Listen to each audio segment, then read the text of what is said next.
Bonjour et bienvenue. Aujourd'hui, vidéo sur la Seconde Guerre mondiale, ou plus particulièrement sur les grandes dates à retenir de cette guerre.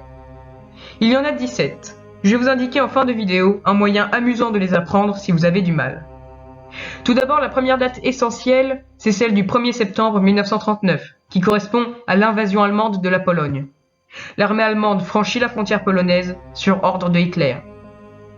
Pour l'opinion mondiale, il ne fait guère de doute que cette agression, sans déclaration de guerre préalable, marque le début de la Seconde Guerre mondiale. C'est ainsi que le 3 septembre 1939, et c'est la deuxième date à retenir, la Grande-Bretagne, puis la France, déclarent la guerre à l'Allemagne. En mai 1940, se déroule la bataille de France, qui désigne l'invasion allemande des Pays-Bas, de la Belgique, du Luxembourg et de la France. L'offensive débute le 10 mai 1940, mettant fin à la drôle de guerre. Autre date primordiale, celle du 18 juin 1940, qui correspond à l'appel du 18 juin. C'est le premier discours prononcé par le général de Gaulle à la radio de Londres, sur les ondes de la BBC.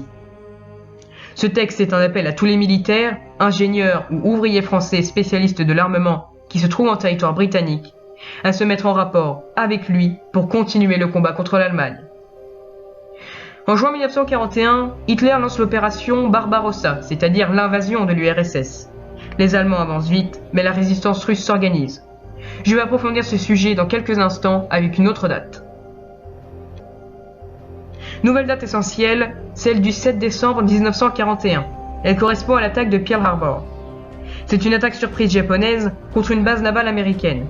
Cette attaque provoque l'entrée des États-Unis dans le conflit mondial.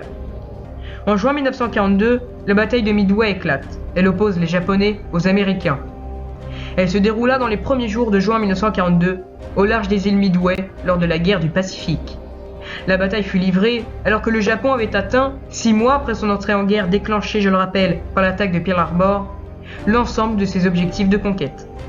Octobre 1942, défaite allemande à El Alamein, en Égypte.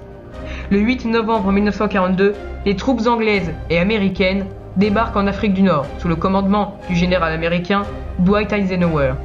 C'est l'opération Torch. Le mois de février 1943 est marqué par la défaite allemande à Stalingrad, bataille qui a débuté en 1942. Les soviétiques remportent ici une victoire stratégique. Cette bataille, qui était secondaire au départ, va être le tournant de la Seconde Guerre mondiale. La bataille de Stalingrad illustre bien le fait que cette guerre mondiale est une guerre d'anéantissement, car dans cette bataille, les deux camps visent l'anéantissement de l'idéologie et du régime politique adverse. C'est un objectif purement idéologique. Le 6 juin 1944 est peut-être la date la plus connue, car elle correspond au débarquement de Normandie. Pas moins de 130 000 hommes britanniques, américains ou canadiens pour la plupart débarquent, suivis d'un nombre faramineux d'avions, de chars, etc. Il se passe deux événements très importants en août 1944.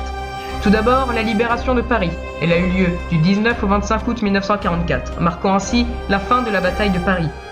Cet épisode a lieu dans le cadre de la libération et met un terme à 4 années d'occupation de la capitale française. Le deuxième événement est celui du débarquement allié en Provence. Cela se passe dans le sud-est de la France, entre Toulon et Cannes. Le 8 mai 1945, nouvelle date à retenir. Cette date correspond à deux événements plus qu'importants. L'Allemagne capitule, et c'est donc la fin de la guerre en Europe. Autre date essentielle, il y en a deux en fait, mais que l'on regroupe généralement en un seul mois, c'est celui d'août 1945.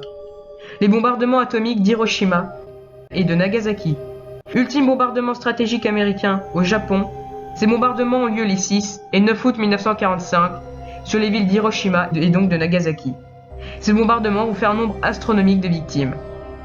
C'est ainsi que le 2 septembre 1945, le Japon capitule.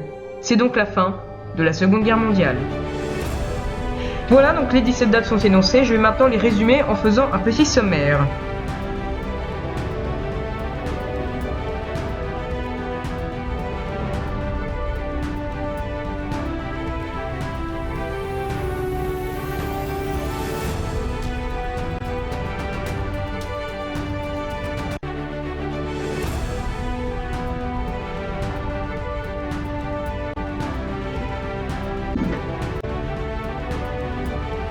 Si vous avez du mal à apprendre les dates que je viens d'énoncer, je vous conseille d'aller sur jeuhistorique.com dans le jeu Chrono, la Seconde Guerre mondiale.